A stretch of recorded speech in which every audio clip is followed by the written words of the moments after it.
Good afternoon and welcome to Brewing. I'm your host. My name's Scott Leffler. I'm going to be a little quieter today because a buddy of mine, my friend Al, commented recently that the audio was bad, and I think it's because I'm shouting. So I'm going to try not to shout. I'm going to try and keep myself a little calmer today. We're off to a late start, only by a few minutes, but a bit of a late start. My apologies. I was unavoidably detained. So today we have just a few topics, just actually two topics with a variety of branches or angles in them, if you will. I want to talk about the hurricane and how it may or may not have affected you. Here in Western New York, it was kind of no big deal, but in other parts of the country, it was a huge deal. Although it did affect me, actually it had a huge effect on me, despite the lack of it being a big deal. So, we'll talk about that. And then there's a columnist at Politico, his name's Dylan Byers, and he says that my guy Nate Silver is a joke, and I take issue with that. I think that, well, we'll get into it. I don't know Dylan Byers personally. I don't know his politics. I don't know how he works. I do know that there's something weird going on with the lighting today, and I apologize about that. But we'll talk about Dylan Byers, and we'll talk about Nate Silver, and we'll talk about Sandy, and we'll talk about New York City, and I'll even give a shout out to Joe Scarborough, who I've always liked, but disagree with today. Seriously, what is that? Like, there's this thing, like, right, I don't know. Anyway, if you want, you can reach me during the show by tweeting at Scott Leffler. If you have a thought or something you want to get across to me, just tweet at Scott Leffler, and it should pop up right here, bam, right during the middle of the show.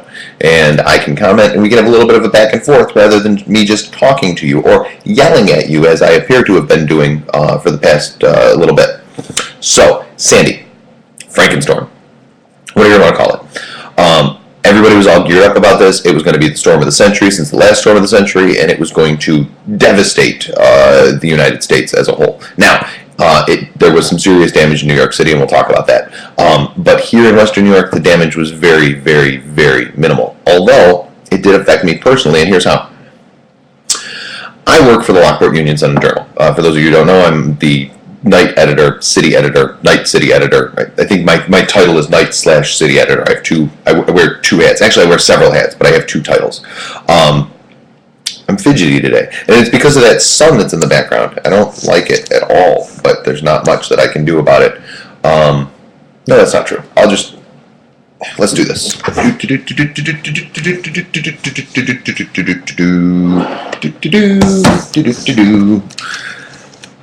That's better. See, I can fix things. I'm a fixer. That's what I do. And actually, that's part of what I had to do last night. So, I work for the Lockport Union Sun and Journal. I am the city editor, the night editor. I usually go into work around 5 or so, get out about 1 or 2, depending upon the day. Yesterday, I went into work around 2 o'clock because we were prepping for the storm, because the storm was going to ruin everything, and we wanted to be prepared. So, our plan was to get stuff done as soon as humanly possible. Now, we usually put the paper to bed about 12:30 or so. That's when the last elements go on the pages. Any late breaking news, boom, we had it then, and then we print it. But we didn't want to do that because we were worried about power outages. We were worried that we would lose power at our site, or we would lose power at one of our sister sites, and we wouldn't be able to get the paper printed. So we went in with speed being the primary concern. We wanted to get out a paper. We knew that it wouldn't have the latest breaking news available, but sometimes that happens. However, in the 181 years of our history, the Lockport Union Sun and Journal, which has been other papers in the past, but the Lockport Union Sun and Journal has never not put out a paper. We put out a paper every single day, including the blizzard of 77, you name it, there's always been a Lockport Union Sun and Journal. And we didn't want some stupid storm to ruin that this time. So we went in with a game plan of getting stuff done, getting out early. So I go in, do my job, I go in early, figure out the news budget. I talk about a budget. To those of you who know me personally, I'll say sometimes that I'm working on the budget. It's not a financial budget, it's a news budget of what story goes on what page. People say, why does the news always fit perfectly? Well, it's because we plan it that way.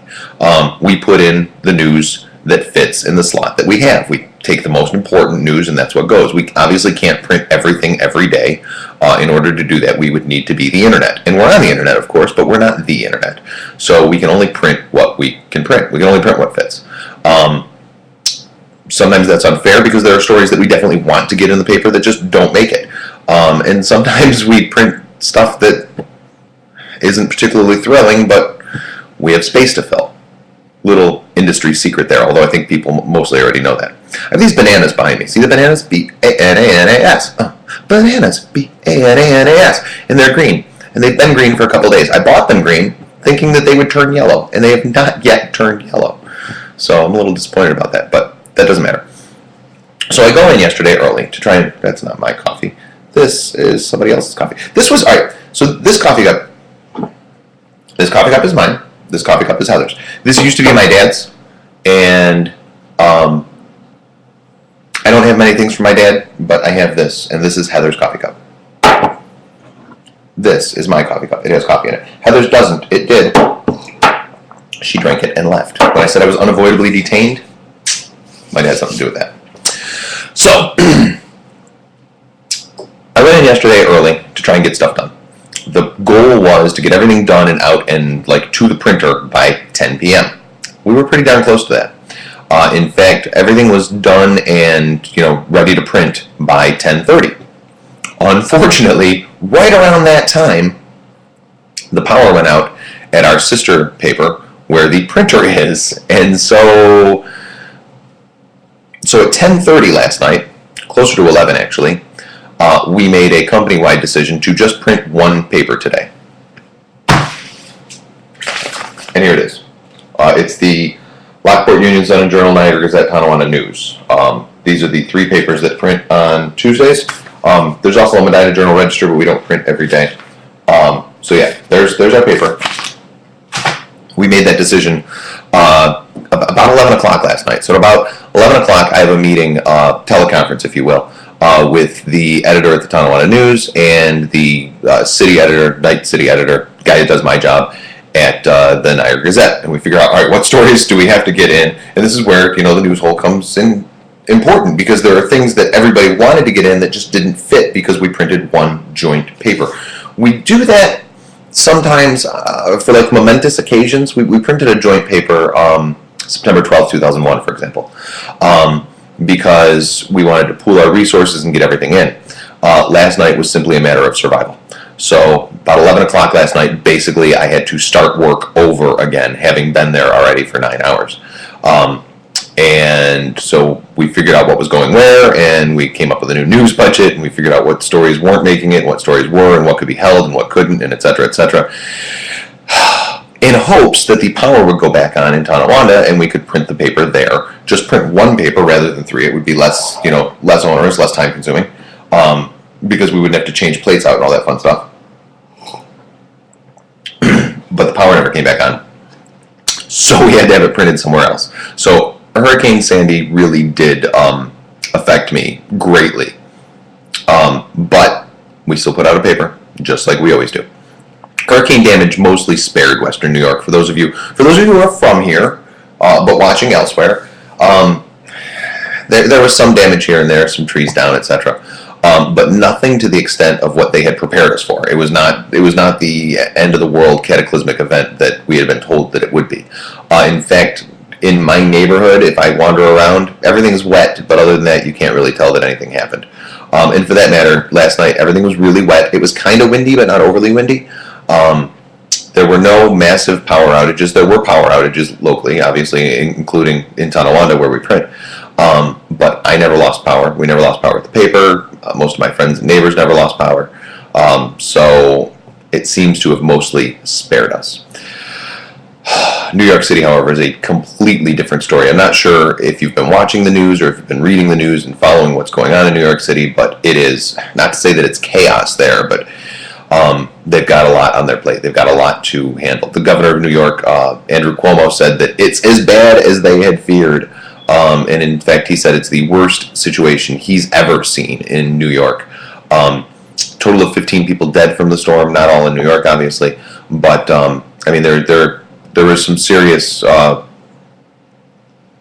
damage, both in terms of loss of life and property damage because of Hurricane Sandy. So I guess it's good that we're prepared for stuff like this. I had a meeting yesterday at work with the state senator here. His name is George Maziarz, and his opponent, whose name is Amy Hope Whitriel. I'm part of the editorial board at work, and we decide the opinion of the newspaper, and so we had them both in to determine who we're going to endorse, because newspapers still do endorsements. Whether anyone cares or not, I don't know, but they were in. And so obviously the state senator is a little more tied into certain things than some of us are. And he had mentioned that he had talked with Homeland Security about their preparations. And so it was kind of neat to be able to discuss that with him, brief as it may have been yesterday. But the amount of preparation that went into this, I know that I sort of mocked the whole, oh no, it's the end of the world thing. But I guess maybe it's good that certain people treat it like that, because if we hadn't been prepared to the degree that we were, maybe it could have been seriously, more cataclysmic. I know that here in the city of Lockport, where I live, they were out yesterday picking up leaves, which may seem like not a big deal. It may seem like, big, but in picking up leaves, they were able to prevent those leaves from getting stuck in the storm sewers, which prevented more flooding than there was, because there was some flooding. The streets were like a river in certain places. The sidewalks were like a river in certain places, but nothing serious. So the preparation obviously is a good thing. In New York City, for example, there were 6-foot floods. I mentioned yesterday that my ex's son is in New York City, and he was posting on his Facebook, the crazy things that were going on there. So also posted on Facebook were a variety of photos that were fake, showing storm damage, showing clouds, showing hurricanes, etc.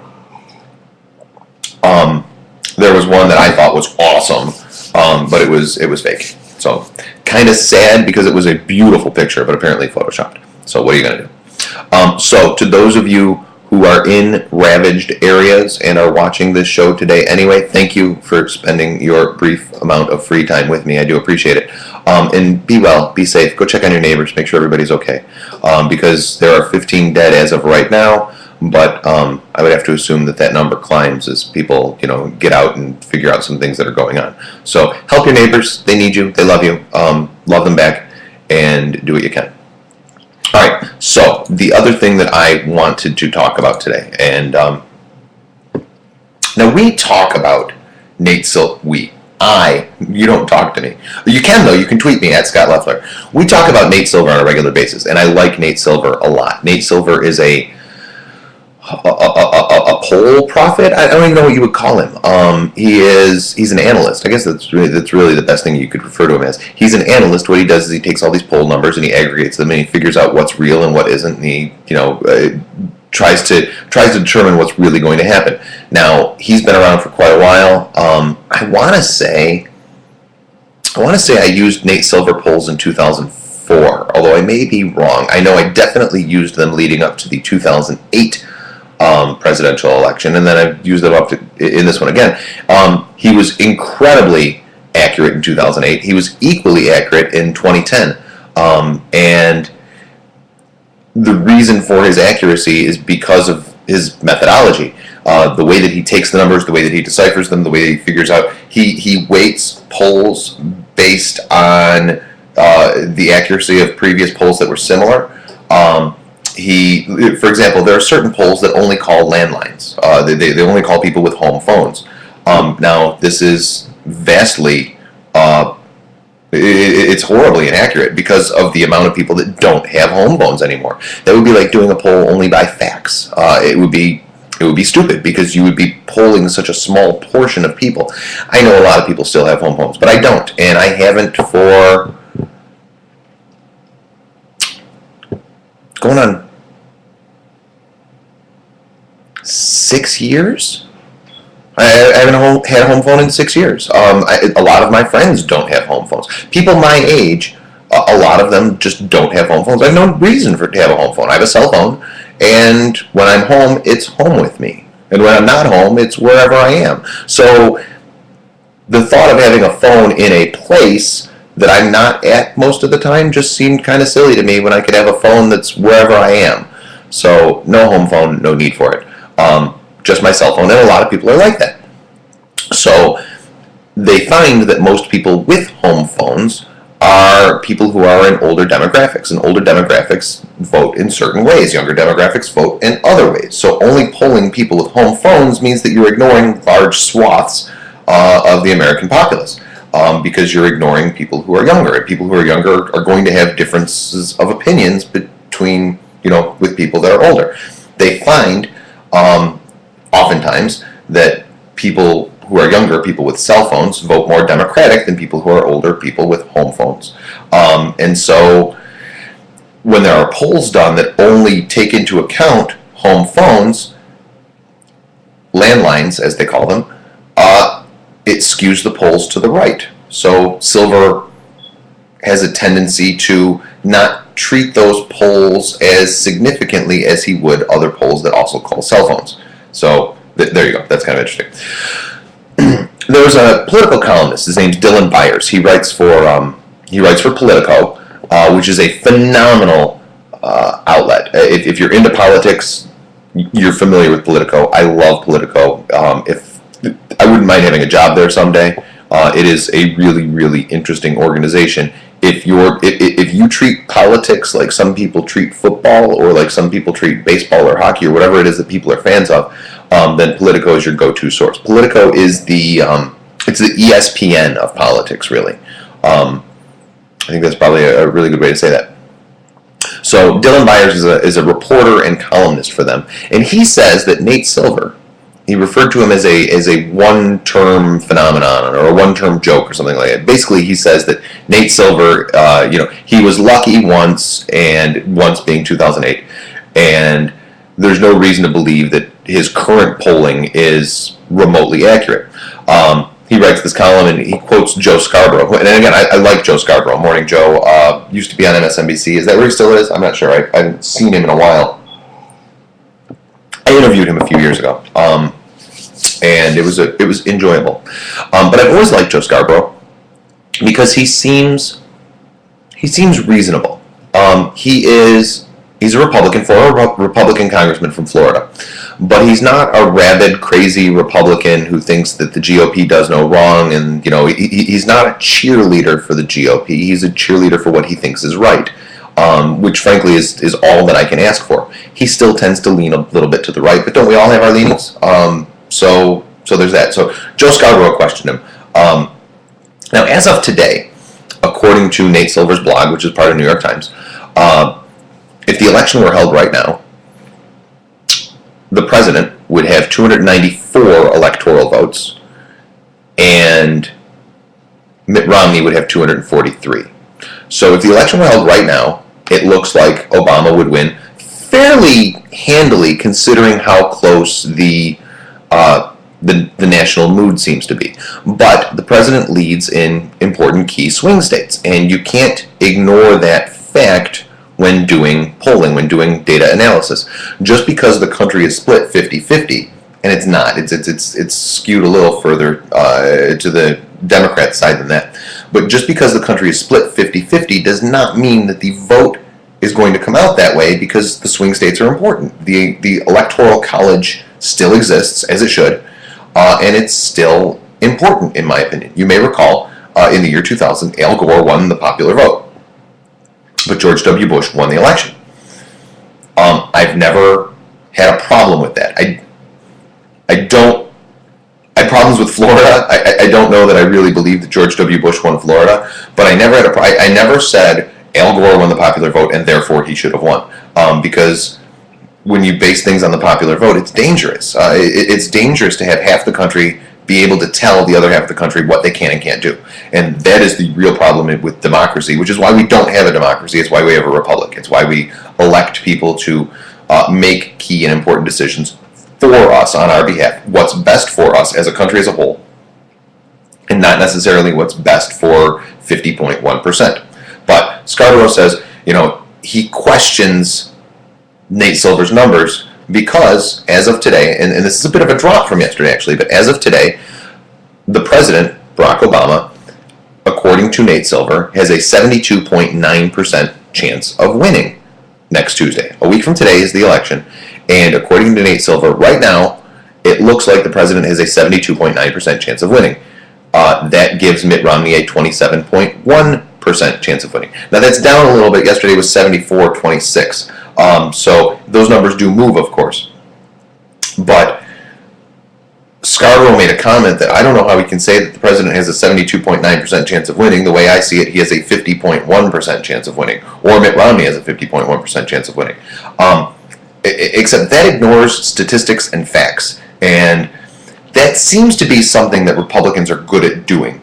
I have many problems with both political parties, but one of the problems that I have with the Republican Party specifically is that they have a tendency to ignore anything factual. Stephen Colbert picked on this years ago when he referred to truthiness. Truthiness is the feeling of truth as opposed to real science and fact. And look, this is the party that says that evolution doesn't exist. This is the party that wants creationism taught in school. This is the party that they want to take things that have been proven. And this is the party that believes that there's no such thing as global warming or climate changes. Pretty much, if it's science, they want to say that it's fake. And if it's something that they feel in their heart of hearts, well, that's the truth. That's what truthiness is all about. And that seems to be what the GOP is all about. So Joe Scarborough can say that, it's a 50.1 chance. But no, that's not how statistics work. Look, Nate Silver comes from a baseball background. And anytime someone comes up to bat, that person can either get a hit or not get a hit.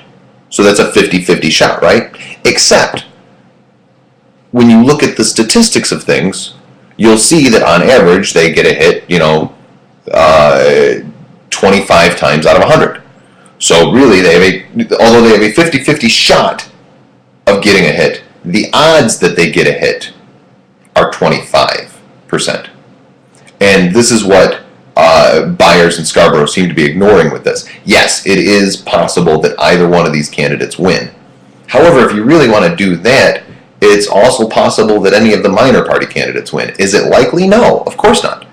And that's what Nate Silver is doing. He's not talking about the possibility, the 50-50 shot. He's talking about the likelihood, the likeliness based on current polling. And based on current polling, it looks like, the president, I'm not going to say has it in the bag, of course, because he doesn't, but it looks like he has the better shot of winning.